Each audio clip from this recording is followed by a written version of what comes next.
everyone, I'm Jocelyn, and I am grateful you're here. You're listening to the Starting with Gratitude podcast. This is a safe space intended to host meaningful conversations exploring all topics of the human experience. Every conversation starts with gratitude and remains rooted in gratitude. After you listen, make sure to join the community by subscribing and sharing. I am so happy you have joined us. Hello, Brittany. How is your heart doing in this moment? Don't be surprised if the waterworks come out, but I feel like my heart feels good. I feel really loved, and I feel a lot of love. I think I'm just a little overwhelmed and slightly frazzled, but I'm good. Yeah. I'm glad that you are stepping into this in the heart space of like acknowledging that you are surrounded by love, but at the same time, like there's this eclipse energy, I think, that we're all being affected by at this time. But I am really excited to get into this conversation because finally we've arrived to making it happen. It's been in the works, but I feel, outside looking in, that you are in a very significant season or past few seasons of your life, because I see you getting into like your spirituality and also like investing in your healing. And you just raised $1 million for Shop Latinx and you have all that going on. So it's like you have a lot going on, but it seems exciting, but I'm sure that it's also an adjustment in some ways. Yes. It's a lot of responsibility, I think I realized very quickly, like prior to founding Shop Latinx, I had never worked in a manager position. I've never led a team, on top of that too, I've never had any mentors or leaders in my life that I could really look up to. So, Shop Latinx, I had created this Instagram account and I had no direct reports, it was just me. And, I didn't realize until this past year how important it was, one, my company is an extension of me, right? And albeit Shop Latinx and the mission of Shop Latinx is very noble, I think if I continue to build from a place of scarcity or fear, the company will inherently fail, and then also too, I now have 4 to 5 direct reports, and I see how much, a leader, it's more than just leadership. I think it's more than just managing, I think leadership, what a lot of people forget, and being a founder, there's a lot of self-work you need to do. There's a lot of, healing of the ego and self-awareness that you need to have to be able to lead a team. And I think for me to be in this position, I don't take that lightly and I don't take it for granted, so if I'm going to be in this position and if I have the opportunity to scale a company that these investors see so much value in, value in every which way, from the impact that it makes on this community, but also from an investor and financial monetary standpoint, then I'm going to make sure that I do right by my team and by my community and by my investors and by myself to be, to put in that work to be able to like operate at my highest frequency. So I think the Brittany this time last year would be like, bitch, what did you just say right now? You know what I mean? Frequency, like self-awareness, like I don't know what that is, but it's come with a lot of like shadow work and just like a lot of work, as you know. Yeah. And I'm glad that you touched on that, because I did want to bring up how your investments in yourself and your healing and your overall wellness has kind of leaked into you as a founder. So we're going to get into that. But before we dive even deeper, I'm going to have you share with us what it is that you feel grateful for.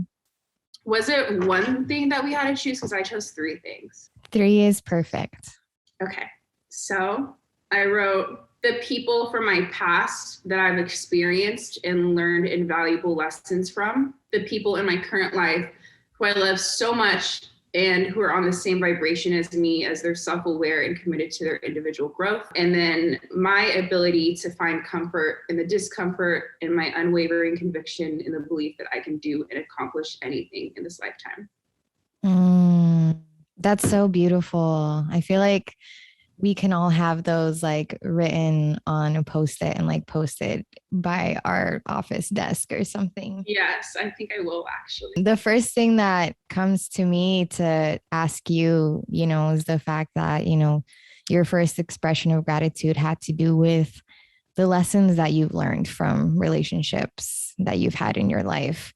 If you're open to sharing, what is a relationship from your past that you are grateful to have experienced because of the lessons you gained from it, and perhaps sharing a lesson that you gained from that? Oh my gosh, I'm gonna cry. Oh my God, so many. I feel like this year was the year of shedding this layer, and with that came people. People that I worked with, people that, I think, partners, people that I, loved very deeply. I realized this year I had this pattern of trauma bonding, or wanting to see the good in someone and them trying to see the good in me, despite us not being a match, and I think that we just gave each other one too many chances, and it became really toxic, and it put me in a lot of risk. And in the moment, it felt like I was dying. Like that's how hurtful this loss was to me. And that's when I decided to invest in my mental health and get into therapy and do all of this, because love shouldn't feel that way, And that was really hard for me. And I think that's life, like there's people in your life who come and go, who are here to teach you a lesson. And I feel like this was a lesson that was that I was supposed, it was a lesson that has taken me countless of people and relationships to really learn. And I think I've learned it now, hopefully. But that was really hard. And it was earlier this year. And thankfully I really leaned on the people in my network and some close friends and family to help me through that. And I can say that, like, in retrospect, it definitely doesn't serve me in the life that I'm living now. And I'm not sure if that's something that I ever want to revisit. And maybe I even harbor a little bit of resentment still. And it's something that I'm still like working through. Yeah. Thank you for sharing all of that. I really appreciate it. And just to meet you halfway in the vulnerability, I honestly can relate to that. And it's interesting. Like, would you say that this experience was mostly the catapult that led you into diving into your healing and discovering spirituality and kind of this road that you've journeyed through over the past year? 1000%. Yeah, same. Because really, last year, it was like towards the end of last year and beginning of this year, there was a significant relationship in my life where it was the relationship that really got me to confront my shadow self, and also acknowledging like the codependency that I've needed to heal. Oh my God, yes. And also, the trauma bonding. And honestly, like with this eclipse, I'm realizing that I do still have some more healing and Yeah. shedding and resentment to let go of. So I'm right there with you. And I think it was in this relationship and the way that we were in relationship with each other that made me feel inspired and safe enough to actually start getting into the healing. So there is this gratitude for that person, Mhm. regardless of how the experience unfolded and how things could have been better and healthier. It still ultimately led us Wow. to this version of ourselves that I know we're both so grateful for. For those that are listening to this and are like, what are they talking about with trauma bonding and like codependency and stuff?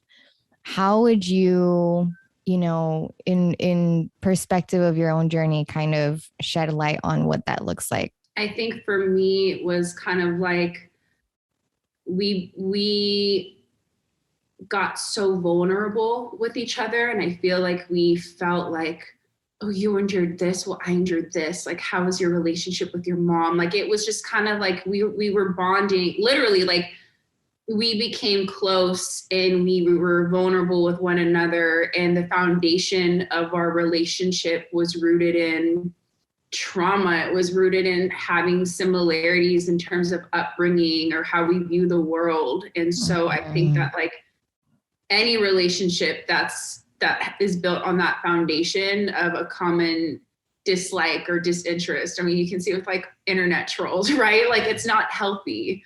Mhm. Um, and so it just got deeper. And then, we start projecting because all those traumas that we've talked about to one another are deeply unhealed. And now we're looking to each other to heal one another, you know? Mhm. Mhm. And I think we start becoming codependent, and then we start coddling one another, and then we start, you know, and now we're just like attached at the hip, and it was Mhm. just really unhealthy. And I remember thinking one time when I was with this person, like, so is this it?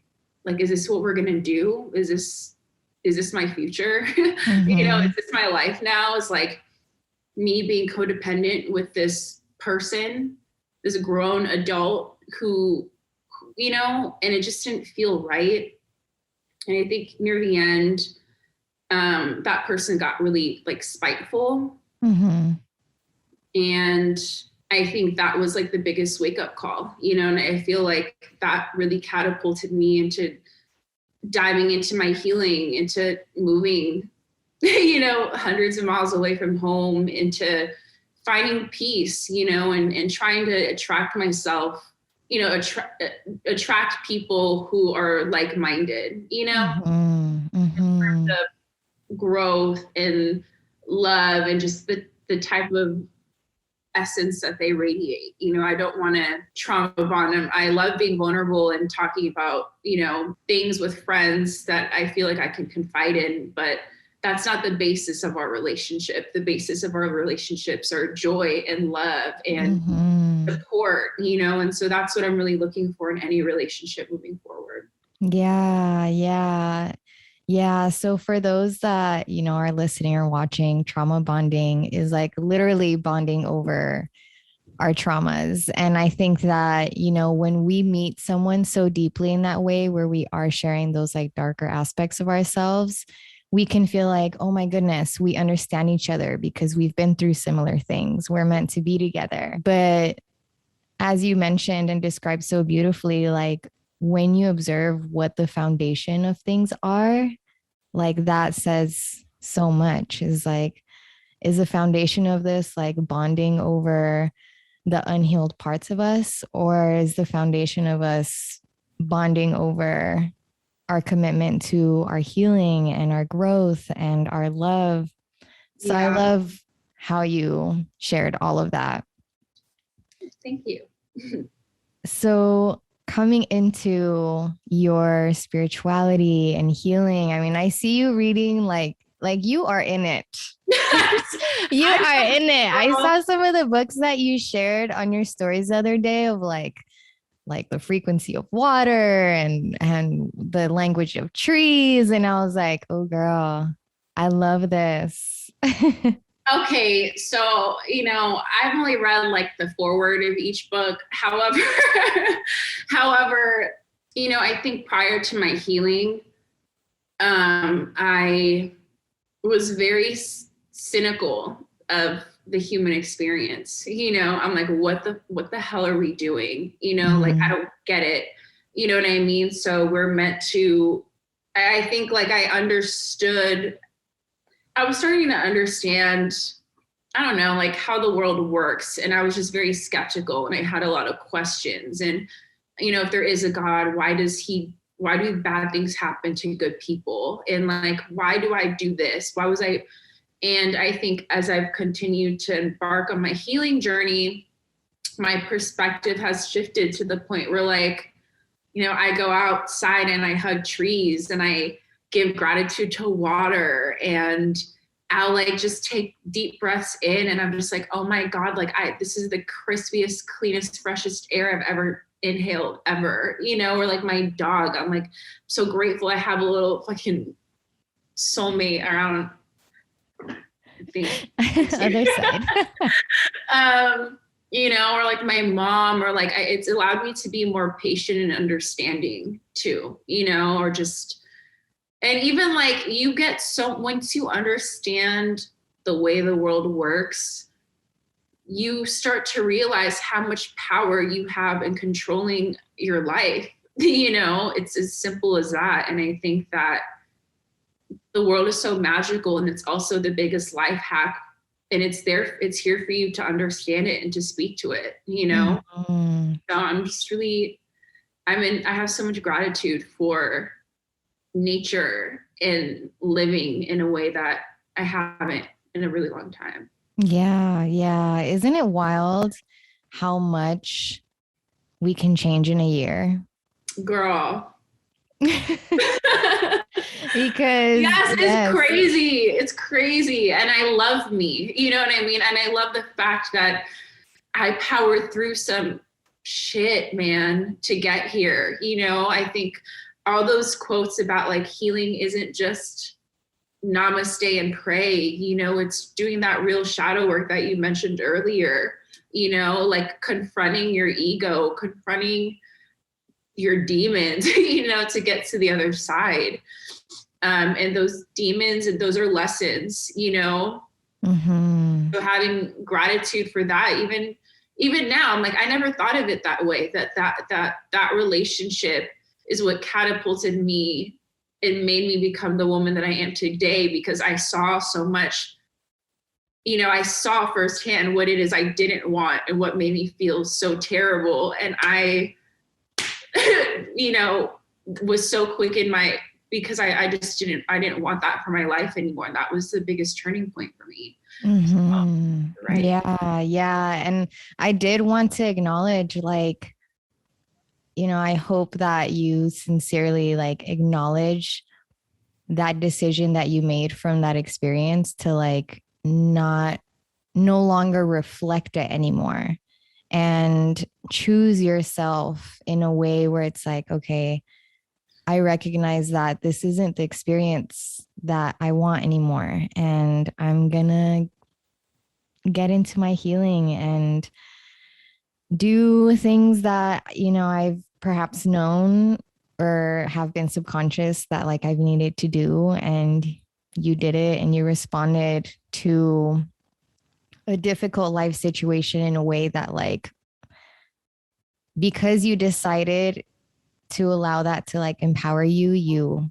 alchemized it into an experience that served you for the better. So I hope that you're proud of yourself for that, because, I can only speak for myself, but I know that there have been similar situations in the past where, I didn't respond to it in the way that I did recently, and that I'm sure you have this past time.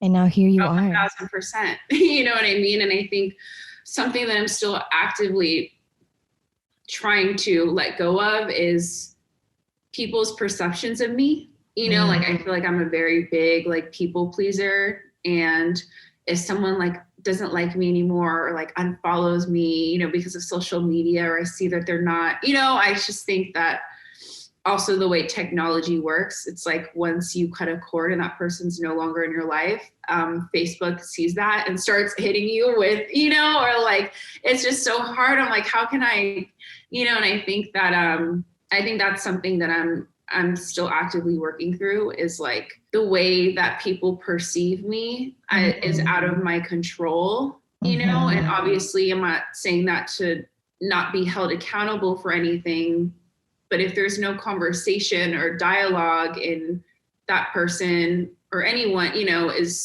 feels away from me or has a narrative in their mind based off the old Brittany or some information that they haven't confronted me about, like that is out of my control, you know, and that shouldn't be my priority. My priority should be myself and my loved ones who do know how to communicate and have dialogue if they wanted to.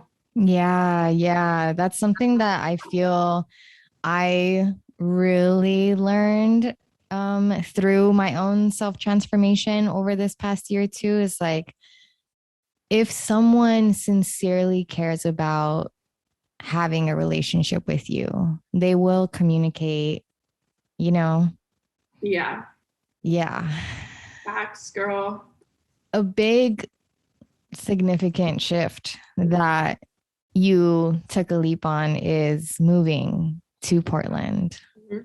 Could you share a little bit about, you know, your thoughts that came into even just looking into Portland and then finally making the decision on making this happen, and like how you feel now that you've manifested it and you're there and you are moved?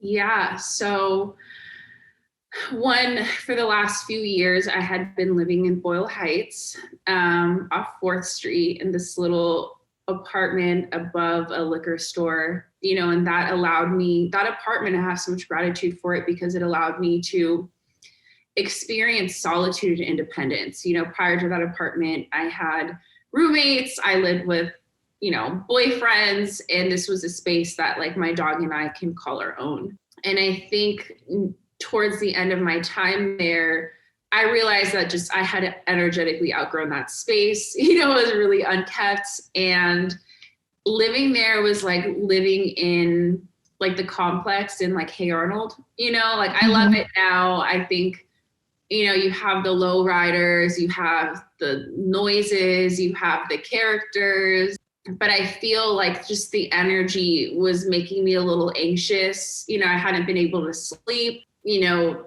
the complex was becoming really unkempt by the leasing. And during this time, it's so funny that the show Portlandia became like what's the word? I don't know, but like that's what, like little did I know as I was watching Portlandia in my bed in Boyle Heights that I was going to be living there less than a year later. But it was like December of 2020, I had booked an Airbnb to go to Portland, and my mindset was like, well, if I go east, it's very desert. If I go to SF, like I wanted to get away, but I wanted to be able to drive there. And I found a really cute, affordable back home that I was going to stay in for the month. And then, you know, for May. So I booked this in December, and then May comes around, and it's a couple weeks towards the trip. And I had nothing packed. I had nothing. I hadn't even been thinking about it. And I tried to cancel my trip. And then Airbnb, I was barely going to get like anything back. So I'm like, you know what? F it. I'm just going to go. And so the day before I go to Portland, I pack like my dog and a hamper, and it had like clean clothes, dirty clothes. I'm like, you know, I'm so like, I guess we're doing it. And then the next day at 5:00 in the morning, I wake up and I just hit the 5 and I don't stop. It felt like this magnetic pull, like just I'm on like my car is attached to a string and I'm just going. And I go and I leave at 5 a.m. I get to Portland at 9 p.m. I'm driving this like tiny baby Yaris. my dog and I only stop like 3 times so she could pee and I can get gas. And then the next morning I wake up and I go to the farmer's market, and it just felt like this energy that I never felt before, you know. And within my second week of just experiencing Portland by myself, I know nobody, I was like, I'm going to move here. And I talked to my therapist and she's like, are you serious? I'm like, yeah, I'm going to do it. You know, she's like, well, you're doing it the right way. You spent time there. You got to feel the energy. You got to walk around.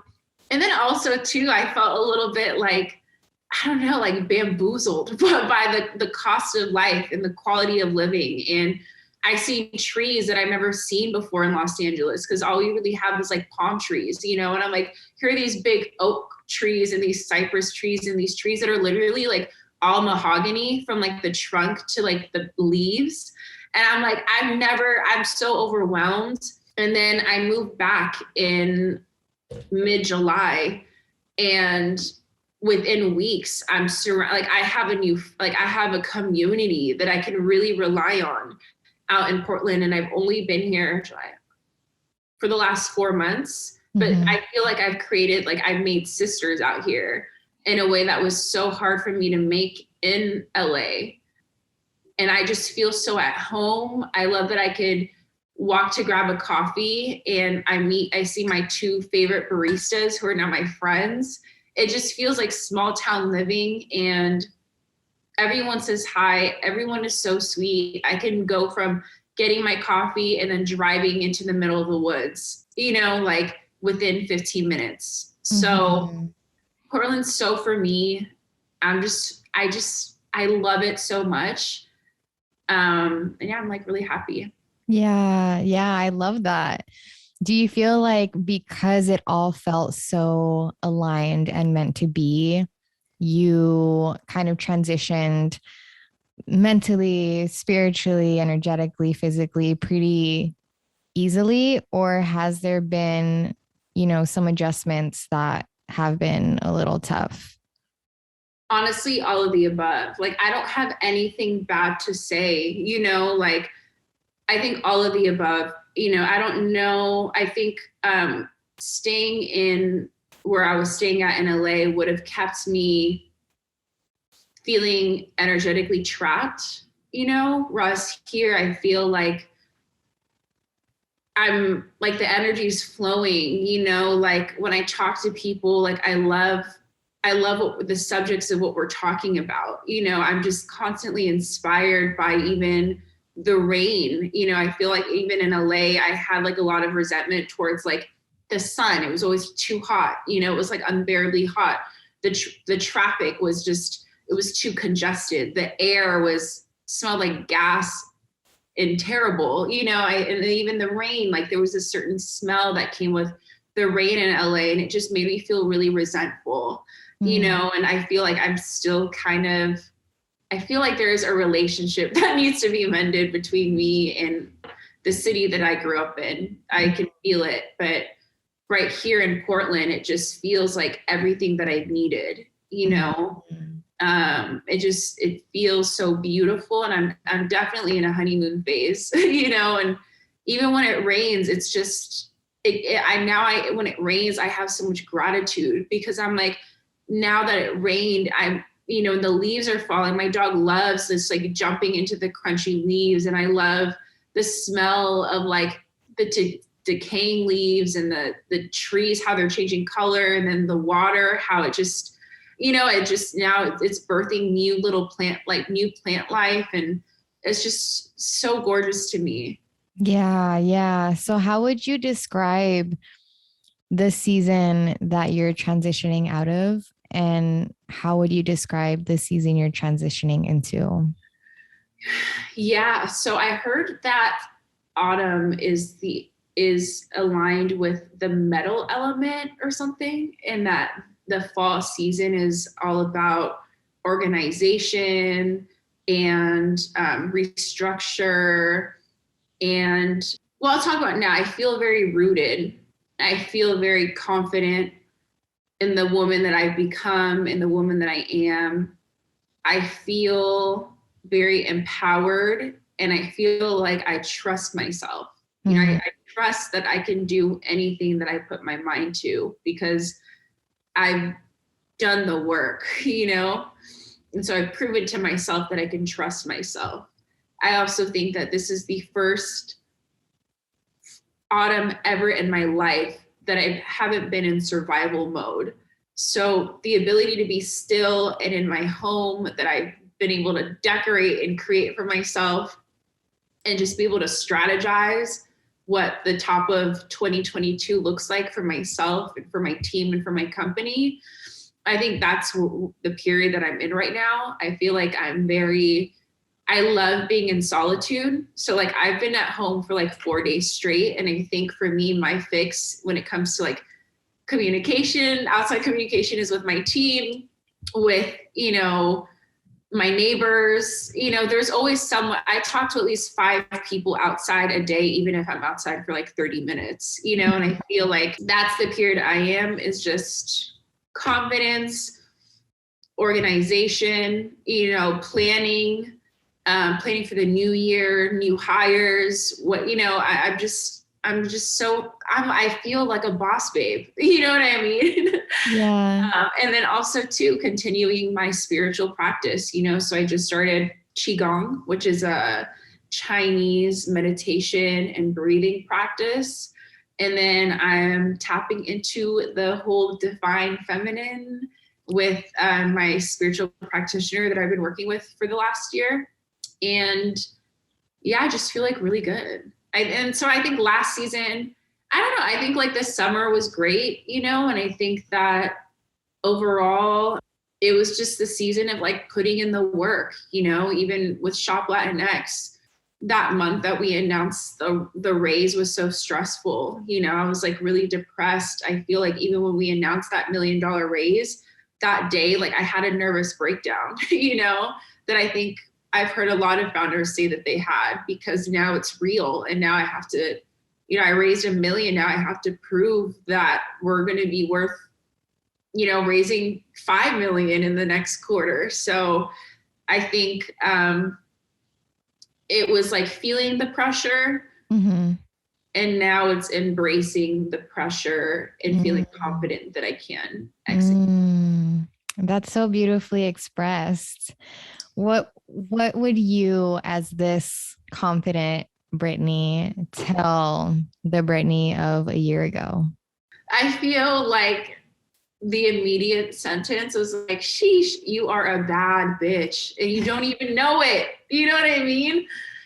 But you will soon because you're going to put in the work. Ugh.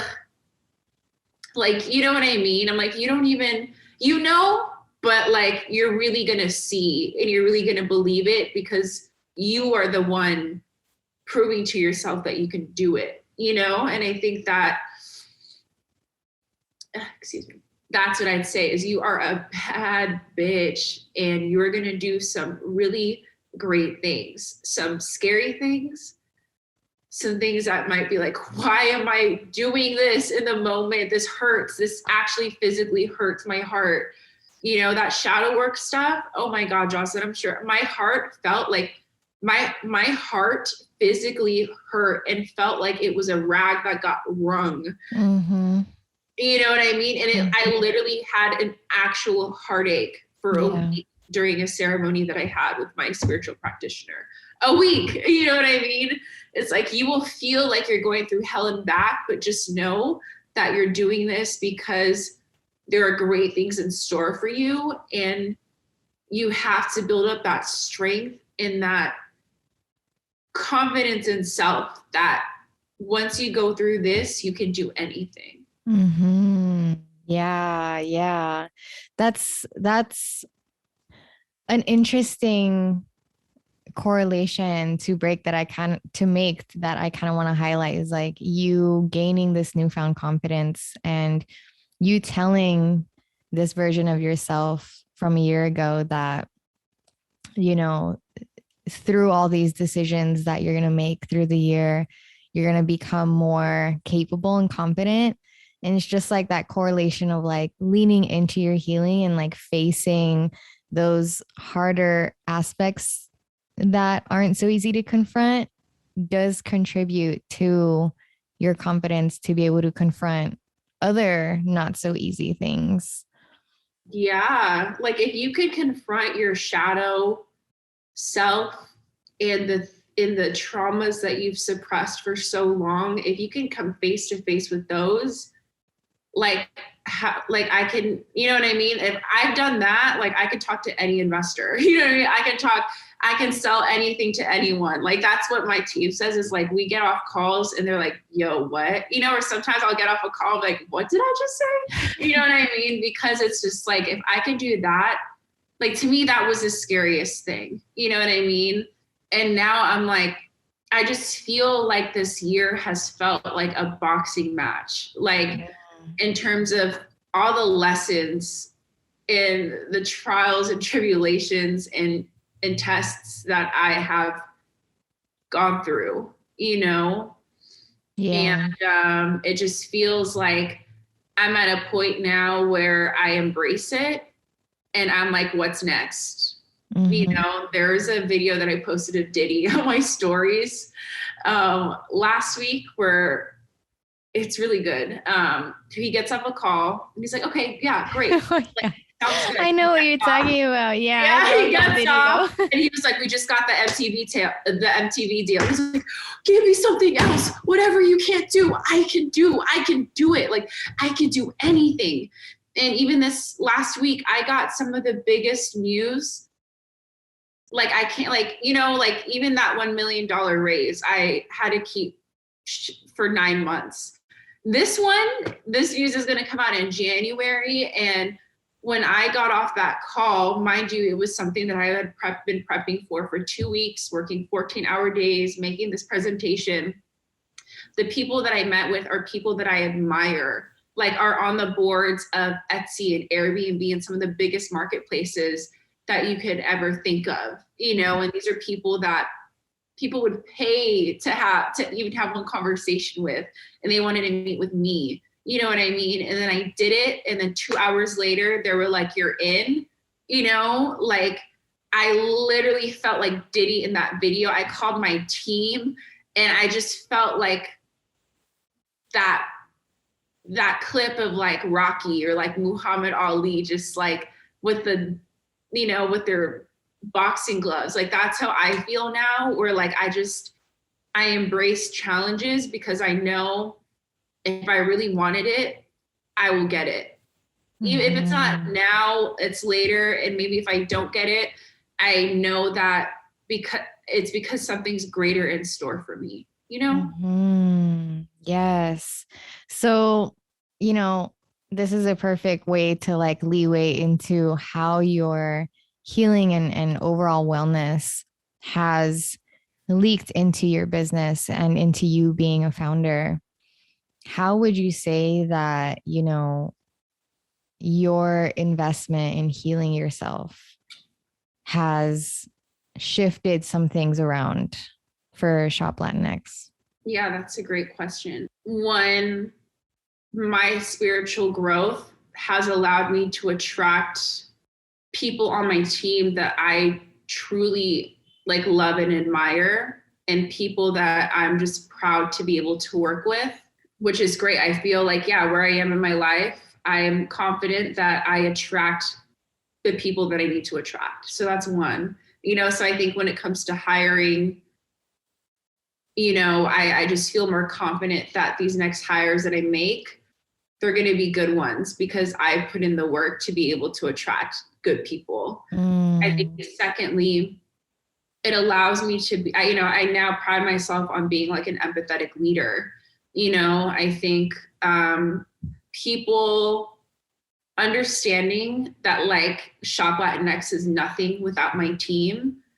And so to always be able to, you know, I want to empower my team. You know, I want to empower them to speak up, to tell me how they're feeling, to tell me that they don't like that idea, you know, to pitch me an idea and then run with it, you know, to take initiative. And I think that, you know, especially in startups, there's a lot of trauma and PTSD that a lot of brilliant creators get because they're working under the wrong manager, or CEO, and as a CEO, yeah, my healing is an extension of how the team's feeling. If I show up and I wake up bitter, that's doing such a disservice to the quality of life of my team, So I think it shifted my perspective on how important treating your team right really is, and I think that's something that I really prioritize. I think also too, removing the trauma and the shit that was in my brain allows for more ideas to flow. It's getting rid of that stagnant energy, and now being able to take a walk, and have ideas just flow, and to set myself able to be in a flow state.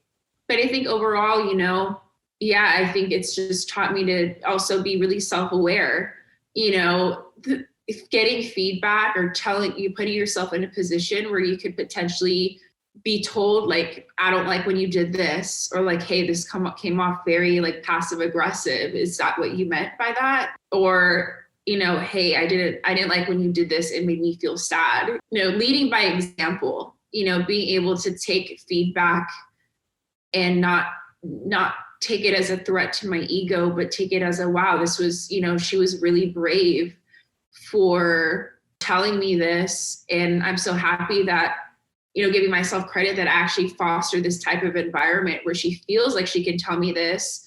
So out of respect for her bravery, like, let me respond as my highest self and take that feedback, because like I respect her and I want her to thrive in her role. And I think when we all thrive, the business thrives, right? Making sure that my team operates at their highest frequency, so that, it's only better for the business, even from a business, like treating your team with respect and with love and with grace and empathy, you know what I mean, is better for the business. There are so many amazing ideas and companies that are ran by unthoughtful founders that then create a culture of toxicity. And that is one of my greatest fears, that I'm in a position, well, not anymore, but, I think I'm in a position where I'm given the keys, I'm given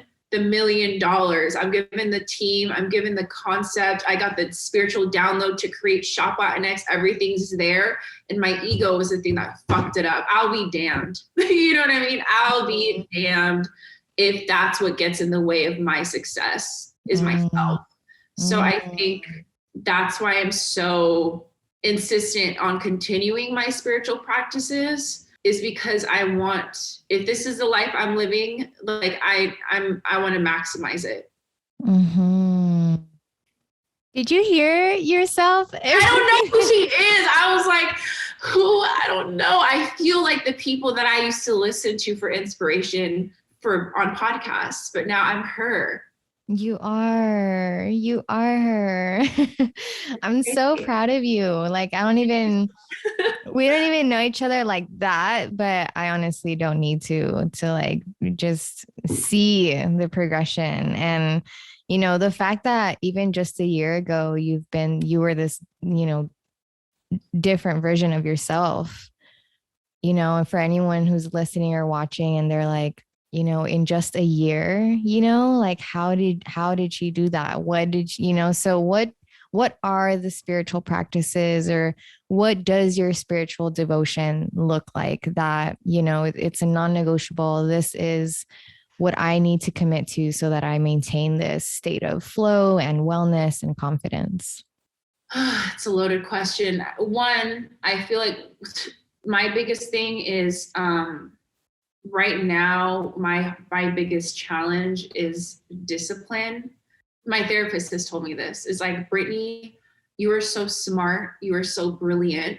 You are also one of the biggest bullshitters I know, but you love to call yourself out on your bullshit. And that really stuck with me, because I think I operate in the state of self-awareness. But when it comes to actually practicing and staying disciplined is where I kind of fall short.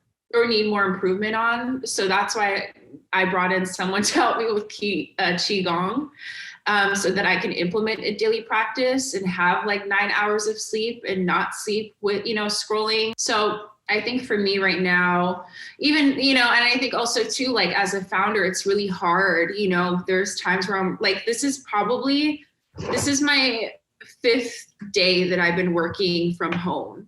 You know what I mean? And I'm working upwards of 14-hour days.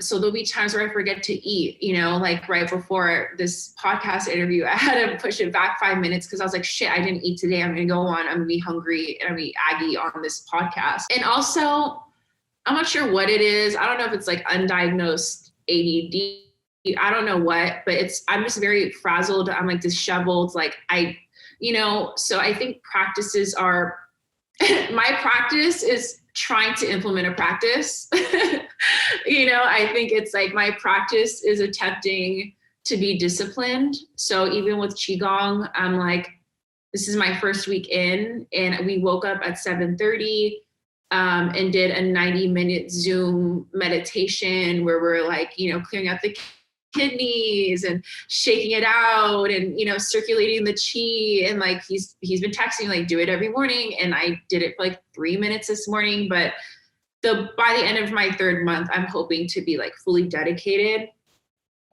I think additionally just it's so crazy, like I think shifting my perspective, and I think a non-negotiable for me is just I'm in control of the only thing I can control is my perspective, right? So even the other day, it's so silly. Like I noticed a good friend of mine unfollowed me. Mm-hmm. And then I felt this need, or this kind of like my first reaction was like, I wanted to impulsively tweet something that was like passive aggressive. But then this higher power, the higher Brittany was like, put the phone down and have gratitude for that friendship that you had with this person. And I think this person needed to be removed from your life anyway. And you have such an amazing friend group now, and give it gratitude. And instead of tweeting that shit, why don't you just think about how grateful you are for your life? And then I think I ended up tweeting that later that evening, like, wow, like I love my life, and I think it's those little shifts in perspective that I've adopted that has really, contributed to my growth, and I even see like, I'm like, did I just say that in my head? You know what I mean? Like, did my brain just say, like, I'm just so proud of myself in how I look at circumstances and situations that I would have reacted with such impulsiveness. And now I'm reacting with so much love and grace, So I think love, grace, and joy are actions that I really try to implement in my day-to-day.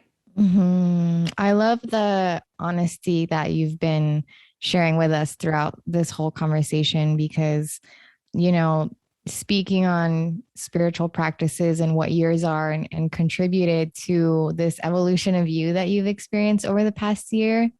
It's exactly that, right? It's their practices, they take practice, and you just stepped into this like whole new world like just a year ago. So it is important to note that like we're still in this season and these phases of like discovering which spiritual practices actually work for us, because there's so many out there. I mean, you're attempting qigong now, and so that is one of the so many spiritual practices that are available to us.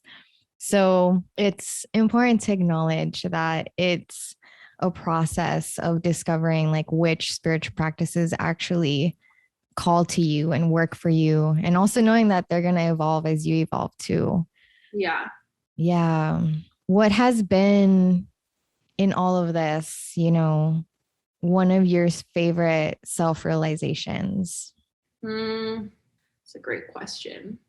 Like a realization that you've had about yourself that you love or that you just really appreciate coming into the awareness of?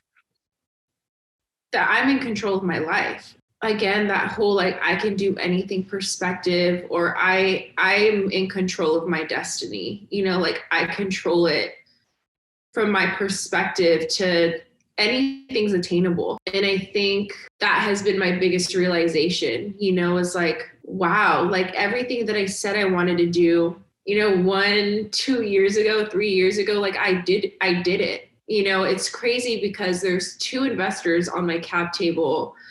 One who, when I lived in Boyle Heights, I would listen to his podcast all the time.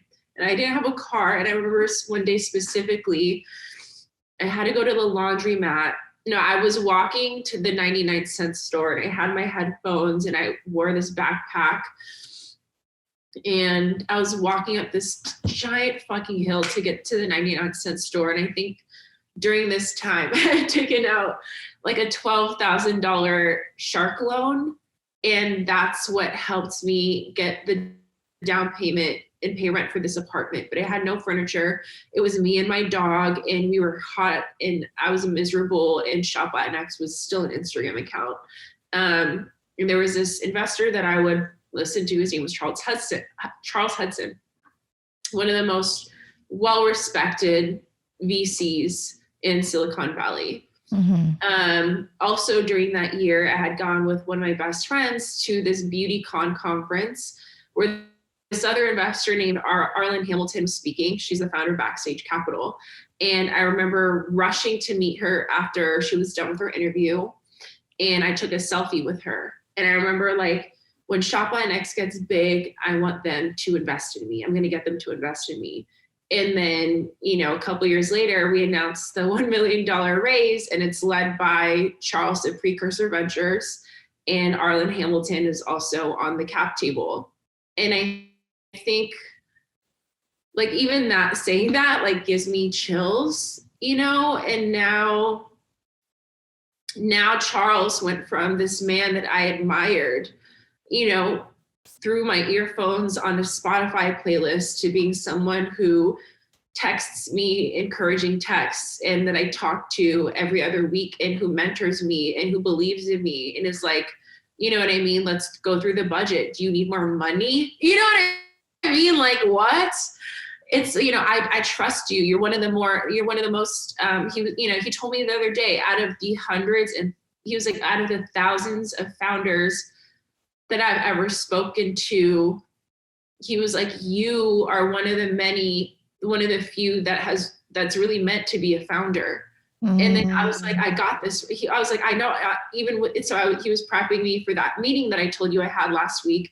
And I was like, I'm going to get in, I'm going to kill this. He's like, I know you are, you will. Like, he's so calm, like, yeah, you will. Like, and then I did. I think sometimes life is kind of, it's more of a game than we think it is. Mm-hmm. It's, I don't know. And this is another thing, because I'm like, I've also done mushroom ceremonies. I've gotten downloads, girl. So I think it's like, bleep, bloop, bloop. Like if I just, you know, you just hop this rock to get to the next, to get to this. And then you got what you asked for 2 years ago, because you put in the work and you did that. So I think, to bring it full circle, I mean, it's as simple as, you know, the biggest self-realization I learned is that like I'm in control of my life and that I can do anything. Mm-hmm. I'm so proud of you, Brittany. Thank you. To bring this all full circle and to a close, something that I feel called to bring up as you were sharing this with us is like, you know, moving forward from this healing, spiritual, self-aware Brittany that's really invested in herself. You know, there's so much more that's to come. And now you're navigating this space as, you know, CEO, founder, human, with this newfound awareness and with all this wisdom that you've gained. But before this, like you've come such a long way. Like before the healing and before the self-awareness and this coming into spirituality, even as a quote unquote unhealed version of you. You've come so far. So, as that version of you, what do you think? Now we know that as this version, it's the healing that's really going to propel you. It's the awareness that's really going to propel you. Like, if you were able to get all of that done without that, like, what are you going to do now? But as this previous version of you, what do you think really helped her achieve these things without having come into the healing and the spirituality? What were the things that were really making you achieve these goals and take these steps forward that ultimately also contributed to where you are now? I look back, I don't know. I think to myself, like, it was just this like unwavering conviction. Like I look back at when I first conceptualized Shop Latinx, I had worked like a 14-hour Uber drive. I was an Uber driver. And I came home into this room I rented in Burbank and got in bed and I started Googling Latinx own whatever, and that was my first idea to create the Instagram account. But I remember throughout the first 4 years of building Shop Latinx, prior to me getting into my first accelerator program, and I was just obsessed with it, like, and I was just obsessed, I couldn't make rent. I couldn't get another job. My only jobs were assistant and intern. So I was like, this has to work, this has to work. It has to work because I had no other option. So I'm going to make sure it works, and I think that I saw where Shop Latinx was headed before anyone else could see it. So it was my job as the founder to sell my vision to people who are willing to hear me and to people who were willing to see it and to people who would resonate with it, Mm-hmm. So like, obviously my mom is gonna look out for my best interests and be like, sweetie, I don't know what this is. You really need to get health insurance though. So like, why don't you apply to this job? I'm like, no, mom, you don't understand. Like this, I'm going to make money off this. And this is going to be the way that I can create a life for myself. Well, sweetie, you're 28 now, back in the day, like what, I hope this works out. Like, I'm just really nervous. Or people being like, why don't you just work here? Like, why don't you stop? And I look back and it's like, when I've met my spirit guides, I've met them, God is real. And I think that I was really led by spirit to just keep going. Cause I look back and I'm like, how the fuck did I endure this and still keep it moving? You know what I mean? There were so many things that happened to me in my personal life, from living with a toxic boyfriend and getting kicked out and sleeping on people's couches, and I'm still in bed, like running the Shop Latinx Instagram account, showing up to people's events and doing little events to get the name of Shop Latinx out there, even though it was making me no money. And I was a nanny for 2 different families and Uber driving and working as a bud tender. And you know what I mean? I think there was this like scarcity mentality, but I don't know.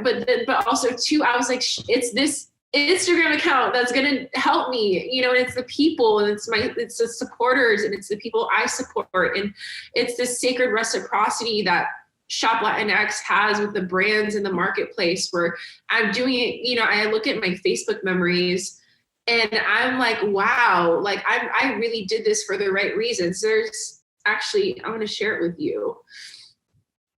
There was a post that I sent to my team that I had wrote, this was in 2016. Just in 2 days, Shop Latinx has been shouted out by Latina Rebels and these other Latina Instagram pages. And I've also been in contact with Remezcla and Me Too, also organizing an event. It was November 2nd. Yeah, also organizing an event in Boyle Heights with another amazing collective. My head is spinning. I haven't slept really, emails up the ass, but I'm really excited for I'm just really excited. And for the first time in my life, really, my energy is being fueled by passion. This all feels really good. So I think that passion was transmitted through a higher source. Like it had to have been, because you're right. Like I have gone through a lot, you know? Mm-hmm. I literally never stopped. Like I look back and I'm like, I'm a fucking machine. I can do anything. Like it's because I did. Yes, girl. You're gonna have me cry. Yes, like you've actually been spiritual this whole time. I have what? Like what is that deep ass status? It really is so important to be passionate. Like, if you are really trying to build something for yourself, something new, something that doesn't exist, like, you have to be passionate about it because you are going to go through so many trials and tribulations, personally and professionally, trying to make it come to life. Where if you don't have the passion, you're going to give up on it. And so, thank you for sharing that with us because it's a whole testimony of like really believing in yourself. And, to think that you've believed in yourself this whole time, but now you actually have this newfound confidence of like really strengthening that. It's like, where are you going to go from here, with that, which is, Everywhere. I'm going to do all the things. yeah. Whew. Is there anything that you feel? I mean, I can go on and on talking to you. There's so much, there's so much, personally and professionally and I can hear it and just see it that you have been through so much. And, I got emotional hearing what you were just saying because I literally was just thinking this the other day, like, I have been through so much. And the simple fact that I still believe in myself through all of this, that I've still showed up for myself through all of this, like, I have to be destined for greatness. Like, there's no way. You know what I mean? And it's like you didn't go through all of that to just get here. I mean, here is nice, but no, there's more to this. What is it? Show me. I'm going to put in the work so you can show me what it is. You know what I mean? Because I believe there's more. There has to be more. Mm-hmm. Mm-hmm. It's just, it just is. Yeah. So I think that's what drives me too, is like, if I made it this far, then what can I do if I just keep going? And I think I want to know instead of questioning what could be. Show me. Mm-hmm. I want the universe to show me, and I will get there through action. Mm-hmm. Amen. Amen to all of that, to all of this. But if you feel called to share anything else, I want to hold space for that. If not, todo bien. But if you do, I feel like this was such a good release. I'm going to take a really good afternoon nap. That's what I wanted to share. Beautiful. Self-care, self-awareness. And thank you so much, Brittany, for sharing all of that. I really am so honored to have this conversation with you and share space with you in this way. I really looked forward to it. And, as a Latina myself, as a founder myself, I honestly, like, you're such an inspiration. And to like see you come into all your success, and not only that, but like see you invest in yourself in the ways you have, it's just so beautiful. So I'm so happy to just kind of put this moment in a container and be able to like share it with others and just, be able to look back on it years from now. So thank you. Thank you so much. This was beautiful. This was like just what I needed. It was like a warm cup of tea. Beautiful. You're amazing, Jocelyn.